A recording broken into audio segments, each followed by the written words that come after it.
수만 년을 이어온 고향의 소중한 문화유산. 삼국시대, 고려시대, 조선시대를 거쳐 지금까지 역사의 중심지였던 고양시는 우리나라에서 5번째로 문화유산이 많은 도시인데요. 그중에서도 잘 알려지지 않은 향토 문화재 속 숨겨진 이야기를 찾아 떠나봅니다.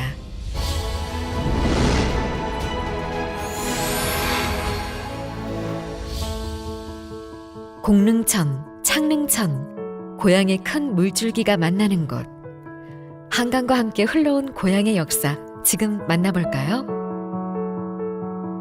오늘은 고양시에서 가장 오래된 돌다리를 찾아가 봅니다.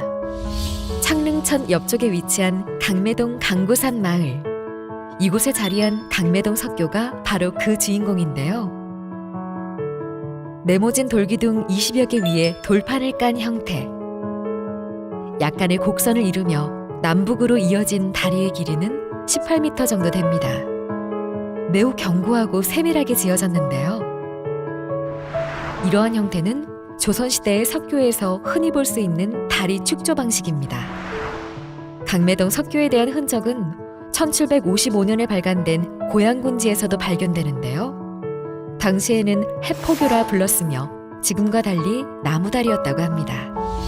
원래 이 강매석교는 나무로 만든 목교였습니다. 홍수 따라가자 다시 북한산에 있는 세검정에서 돌을 옮겨서 지금의 석교로 만든 것입니다. 그렇다면 언제 돌다리로 바뀐 걸까요? 강매리교 경신신조라 새겨진 내용으로 볼 때 1920년대에 다리를 새로 만든 것을 알 수 있습니다. 과거 강매동 석교는 중요한 육로 역할을 했다는데요. 조선시대 당시 능곡, 일산, 송포 등에서 생산되는 농작물을 한양으로 내다 팔 때 건너야 했기 때문이죠. 고양시에서 가장 오래된 다리 강매동 석교.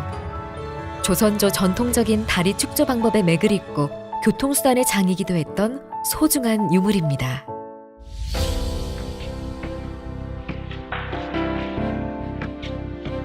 한강을 바라보고 있는 행주산성은 임진왜란 행주대첩의 격전지이자 행주치마의 유래가 있는 곳이죠.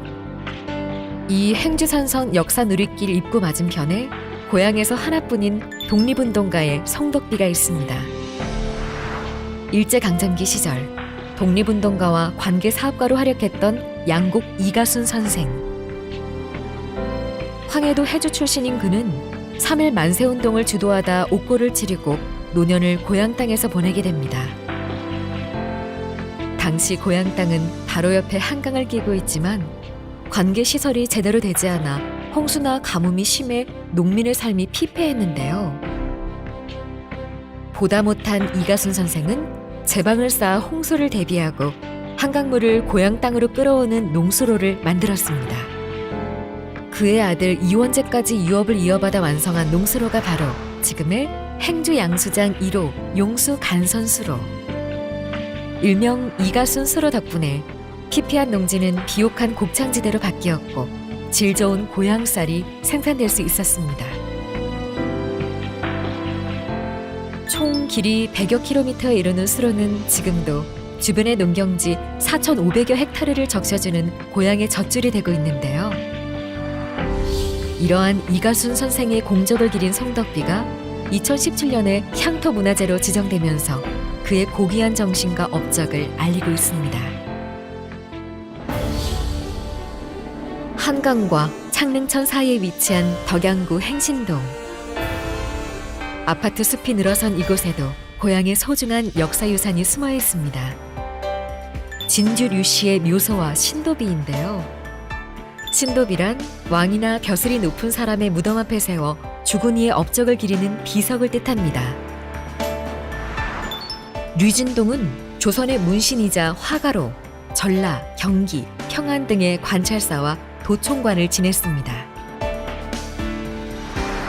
글씨와 그림 솜씨가 뛰어나 남대문 현판글씨 숭례문을 썼다는 이야기도 전해지는데요. 묘소를 꾸민 망주석과 장명 등 모자를 쓴 작은 문인석이 전형적인 조선조 중기의 무덤 형태입니다. 묘 아래 50m 지점엔 조선 영종 18년에 건립된 신도비가 잘 보존되어 있습니다. 병자호란 때 활약을 했던 류림 장군의 묘 역시 조선조 중기의 무덤 형태로 조선 숙종 21년인 1695년에 세운 신도비가 함께 남아 있습니다. 섬세하고 인체의 비율이 뛰어난 문인석이 지키고 있는 이 무덤은 류겸 선생의 묘인데요. 고려 말 조선 초기 문신인 류겸 선생은 성품이 청렴하고 강직하여 세종 때 청백리로 뽑힌 인물입니다. 묘비를 갖추고 있는 귀부와 망주석, 문인석이 조선 중후기의 무덤 모습을 잘 보여줍니다. 가장 독특한 류구 선생의 묘입니다. 류겸의 아버지인 류구는 이곳 진주류시 묘소 중 가장 오래전 인물인데요. 공양왕 때 명나라와의 외교 분쟁으로 1년 넘게 잡혀 있었을 만큼 고려조의 중신이었습니다. 정당문학 시정평 진주류공 구지묘라 새겨진 묘비 내용처럼 부인 덕수 이씨와 함께 묻혀 있습니다. 그의 학식을 뜻하는 태학사라고 쓰인 표석이 있고 고려시대 성물 조형 양식으로 평면 얼굴에 눈, 코, 입을 파서 새긴 석이는 손을 앞으로 모은 특이한 모습입니다.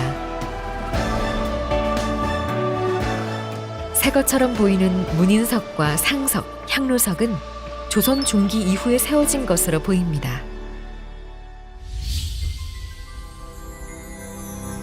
고향의 향토문화재로 지정된 또 다른 묘소가 있는 현천동 가문의 마을, 바로 행천 민순 선생의 묘인데요.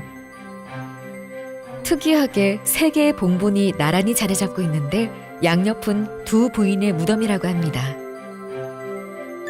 신도비는 독특하게 앞면에만 내용이 있는데요. 뒷면은 후대가 써주길 바랬으나 감히 스승님을 논하지 못하여 지금까지도 비어있다고 합니다. 가난했던 민순 선생은 매일같이 나뭇잎에 글씨 연습을 해서 개울이 검게 물들 정도였다고 합니다. 가문회라는 지명이 검은 냇가에서 유래됐다는 설도 있는데요. 고양시 가장 남쪽에 위치한 대덕동의 진영도 행촌 민순 선생과 같이 큰 덕을 쌓으셨던 분들이 살았던 곳이라고 해서 붙여졌다고 합니다. 습정 선생. 행촌 민순 선생은 우리나라를 대표하는 성리학자였습니다. 그렇지만 모든 벼슬을 버리고 고향으로 내려와 많은 후학을 키워낸 고향 8현 중에 한 분이십니다. 이처럼 덕망이 깊은 민순 선생은 문봉서원에서 유림들이 제사를 올리는 고향 8현 중 한 분인데요. 조선 숙종 때 세워진 문봉서원은 당시 선비 정신을 키우는 요람이었습니다. 현재는 복원을 추진 중인데요. 지금도 매년 가을이면 민순 선생을 포함한 고향 8현의 위패를 모시고 제사를 올리고 있습니다. 민순 선생의 덕망과 가르침은 우리가 계승 발전시켜야 할 소중한 재산이며 고향 시민의 자부심입니다.